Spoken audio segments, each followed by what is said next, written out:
22장 창세기 22장 14절입니다. 아브라함이 그 땅 이름을 여호와 이레라 하였으므로 오늘날까지 사람들이 이르기를 여호와의 산에서 준비되리라 하더라. 15절입니다. 여호와의 사자가 하늘에서부터 두 번째 아브라함을 불러. 그러니까 큰 시험이 있은 후에 하나님께서 이제 아브라함에게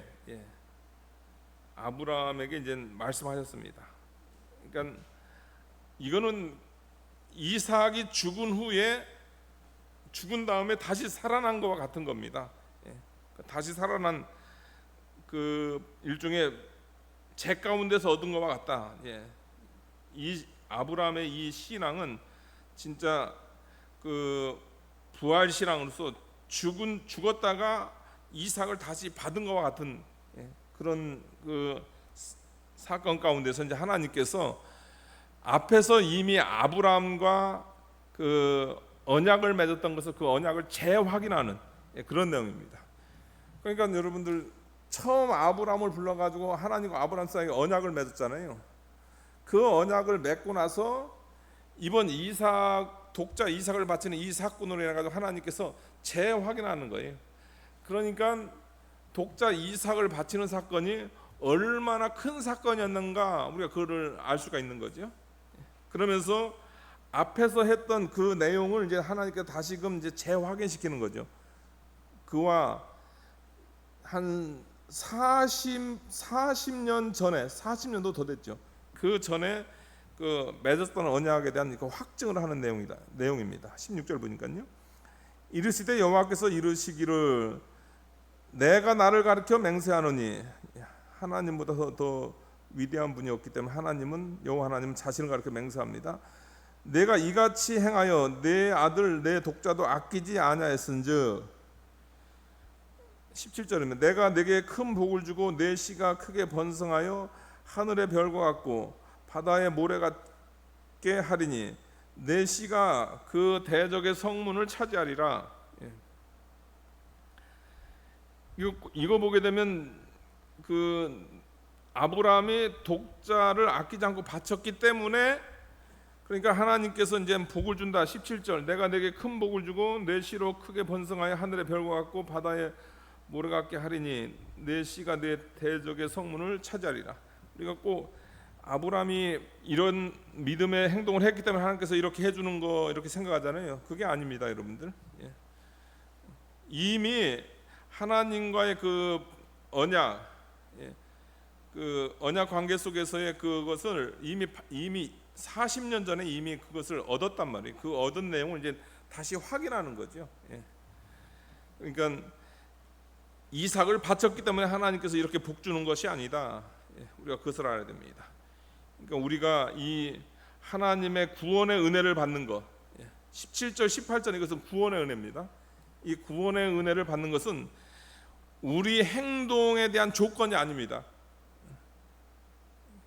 그러니까 하나님의 선택이에요. 하나님께서 저와 여러분들의 행동하고 상관없이 저와 여러분이 이 땅에 태어나기도 전에, 이 세상이 생기기도 전에 영원 세계 가운데서 저와 여러분을 그분의 선하신 뜻대로 자의적으로 선택을 하셨어요. 그러니까 인간의 공로는 하나도 없고 오직 하나님의 자비만 있는 거죠. 하나님의 선택만 있는 거죠. 그런 하나님의 선택을 받은 가운데서 성령의 은혜로 이제 어떻게 되냐면 하나님이 어떤 분이다, 여호와 하나님이 어떤 분이다, 그것을 일종의 독자를 바치는 것을 통해서 일종의 하나님에 대해서 우리가 깨닫게 되는 거지. 우리가 이런 신앙적 행동 때문에 우리가 이런 복을 받는, 그게 아니에요. 그러니까 예지가 맞는 겁니다, 여러분들. 예지. 하나님께서 예정했기 때문에 아브라함이 이런 행동을 하는 거예요. 예정은 이런 그 알미니안이라든가 이거 감리교서, 이것은 뭐냐면 아브라함이 독자 이삭을 바칠 걸 아시고 하나님께 예정했다. 그러니까 잘못된 거예요. 예지입니다. 하나님께서 예정을 하신 거예요. 인간의 행동과는 상관없이 우리 하나님께서 선택하셨다. 그래서 하나님께서 다시금 그 아브라함을 통해서 그 주시라고 약속한 그 복을 이렇게 이야기를 하는 거죠.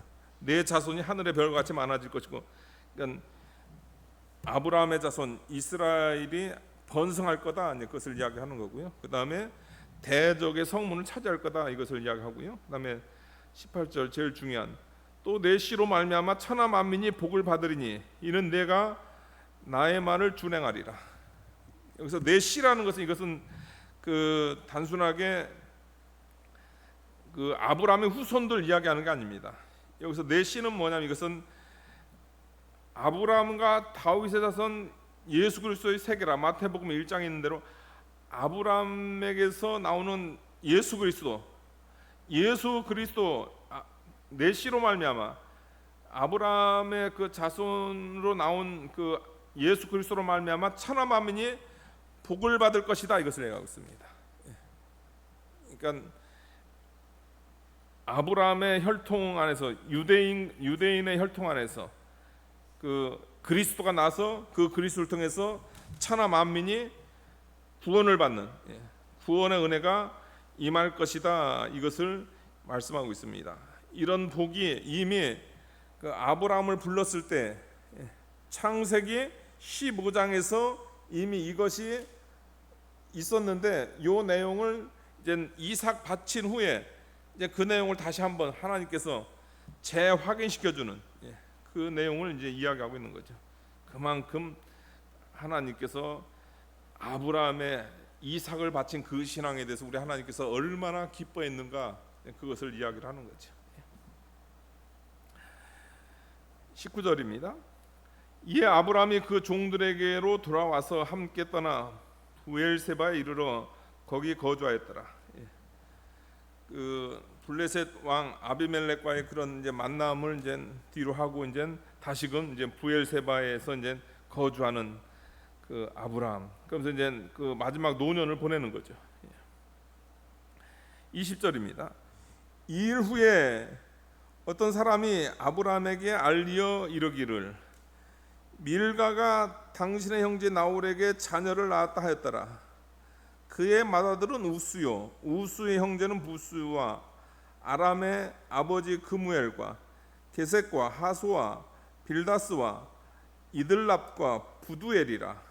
이 8사람은 아브라함의 형제 나홀의 아내 밀가의 소생이며, 부두엘은 리브가를 낳았고, 나홀의 첩 루마라 하는 자도 데마와 가함과 다하스와 마가를 낳았더라.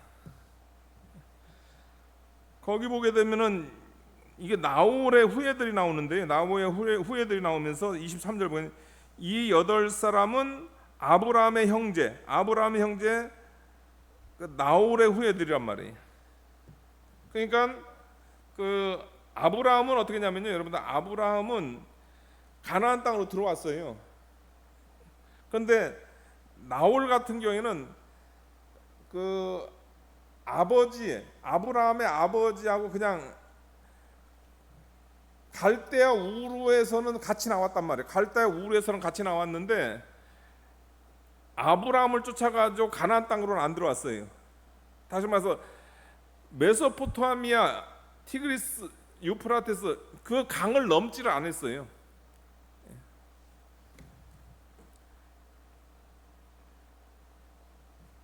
우르에서는 나와서 강을 따라 쭉 올라오다가 그 아브라함과 그 다음에 조카 롯은 넘어왔는데 넘어오지 않았어요. 거기서 이제 정착해서 한 거예요. 아버지 돌아가신 그곳에서 이제 정착해서 살았던 거예요. 그럼 왜 갑자기 이 사람에 관한 이야기가 나오는가? 그것은 다른 것이 아니라는 거죠. 거기 보게 되면 나홀의 아내 밀가의 소생이며, 부두엘은 리브가를 낳았고, 이게 리브가 때문에 이 이야기를 하는 겁니다. 24장 가게 되면 이제 아브라함이 이삭의 아내를 그 정해줌에 있어서 가나안 땅에 있는 여인 중에서 아내를 선택하지 않아요. 선택하지 않고 자기 친족에게 가서 나홀의 후에 또 부두엘의 그 소생 가운데서 어떻게 되면 이삭의 아내를 선택을 하는 거죠. 그래서 이제 24장 가기 전에 여기서 그 이삭의 아내 될 그 리브가 그 족보에 대해서, 그 가정의 족보에 대해서 이야기를 하는 겁니다. 그러면서 이제 그 23장 이제 사라를 이제 장사를 한 다음에 이제 24장에서 이제 이삭의 아내를 이렇게 얻어주는 거죠. 그런 의미에서 이 말씀을 하고 있다. 우리가 그것을 알아야 되겠습니다. 기도하시겠습니다. 거룩하신 하나님 아버지, 감사합니다. 우리가 하나님의 말씀